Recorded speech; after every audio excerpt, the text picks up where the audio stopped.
The sun was bright over the small town of Brooklyn. The morning, everything changed, but the light did nothing to soften the storm that was quietly building on the asphalt outside the old diner. It began with the sound of a single motorcycle engine rumbling like a warning in the summer air, followed by dozens more lining up behind it. People inside the diner pressed their faces toward windows, watching with anxious curiosity as a row of patched, battle-hardened bikers parked in perfect formation, their boots hitting the ground like thunder. At the front stood a massive rider with a scar across his brow and eyes that looked like they had seen the worst parts of life, yet still held on to something human. His name was Riker, and that morning he had come for justice. Not violence, justice. And the two old men who stepped out of a black luxury sedan had no idea what kind offer they were about to face under the unforgiving daylight. If you believe kindness, courage, and second chances can still change the world, don't forget to like, comment, share, and subscribe to Kindness Corner to support more stories like this. Riker wasn't always the leader of the Iron Vows motorcycle club. But years ago, after losing his younger sister, Mara, to a bad chain of events caused by greed and manipulation, he had vowed to spend his life protecting those who couldn't protect themselves. That promise had brought him here today. The two older men approaching the diner, Silas Grant and Leonard Pierce, were wealthy real estate partners who had built their empire by cutting corners, evicting families, and bribing officials.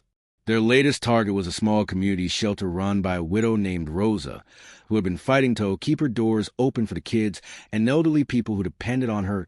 Rosa's late husband, Mateo, had once saved Riker's life after a motorcycle accident back when Riker was just a reckless teenager with no direction. Helping Rosa wasn't a favor. It was a debt of the heart. Silas and Leonard had threatened Rosa with fabricated code violations and impossible fines just to force her to sell the shelter building so they could demolish it and build a luxury plaza. They thought no one would stand up to them. They thought Rosa was alone. They had no idea that an entire club of writers, men and women who had once been broken themselves, had chosen to stand behind her. And they certainly didn't expect Riker, with his tattoos, leather vest, and intimidating presencito, be the one who would confront them under the bright morning sun. As Silas and Leonard walked toward the diner to meet a lawyer for paperwork, Riker stepped forward, stopping them cold. Behind him, the Iron Vows stood silently, arms crossed, their motorcycles gleaming like steel witnesses. Silas tried to hide the nervous flicker in his eyes as he clutched a thick envelope, papers meant to push the shelter into foreclosure. Leonard muttered something under his breath, already annoyed by the presence of the bikers. They still believed they were safe behind wealth and status. They were wrong. Riker wasn't interested in threats or shouting. Instead, he pulled out a folder he'd been carrying for days, proof collected by members of the club who had followed the men, interviewed tenants, and tracked down documents they had discarded carelessly. Inside were records of illegal inspections, predatory agreements, and misused funds. Each page was a scar, every line of text a wound inflicted on people who had trusted them. Riker held the folder out to them, and though Silas reached for it with false confidence, his hands trembled slightly. As Hef flipped through the evidence, his face shifted from irritation to disbelief, then to fear. Leonard leaned in, pale as the morning sky. The crowd outside the diner began to grow. Workers from nearby shops, families passing by. Rose herself, her hands wringing nervously, watched. The truth was no longer hidden inside boardrooms or buried behind legal jargon. It was out in the open, and the daylight made it impossible to deny. Riker calmly told them that copies of everything inside the folder had already been sent to the media, the mayor, and every tenant they had wronged. The bikers behind him weren't threatening violence. They were witnesses to a moral reckoning. They were the kind of people Silas and Leonard had always underestimated. People with nothing to lose except the last pieces of their own humanity. Silas tried to speak, but his voice cracked as he realized how much damage he had done over the years without ever facing consequences. That Leonard's shoulders sank, his arrogance dissolving under the weight of accountability. The bikers didn't yell, they didn't push, they didn't intimidate. They simply stood there with the quiet strength of people who had endured their own battles and refused to let injustice win again. The silence was heavier than shouting could ever be. When Rosa stepped forward, tears gathering in her eyes, Riker gently placed a comforting hand on her shoulder.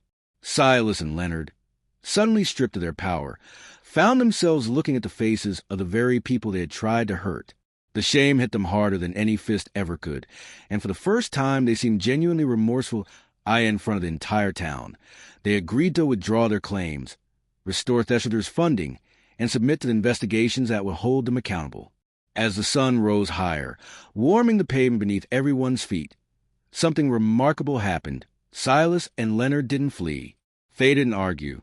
They stayed, listening as Rose explained how the shelter had started, how her husband had rebuilt Itwas, how children found safety there after school, how elderly tenants depended on its meals. Her voice trembled with every memory, but she stood tall, supported by Riker's steady presence and the quiet strength of the biker behind him. And for once, the two men truly heard her. When they finally walked away, they weren't the same. They looked smaller, older, humbled, and quieter than they had ever been. And the riders, their engines roaring once again, escorted Rosa safely back to the shelter, not as rebels, not as outlaws, but as guardians of community that deserved better. If this story touched your heart, please like, comment, share, and subscribe to Kindness Corner to help us spread more stories of courage and compassion. Before the ending, please comment below. Kindness always wins.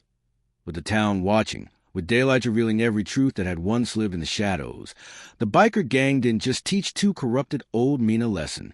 They showed everyone what real strength looks like. The strength to stand up, to protect, to forgive, and to choose justice without losing one's humanity. And as Rosa opened the shelter doors that afternoon, greeted by children running into her arms, Riker and the Iron Vows knew that they had kept their promise to Mateo. In a world often ruled by selfishness, kindness had claimed a victory that day, shining as bright as the sun over Brooklyn.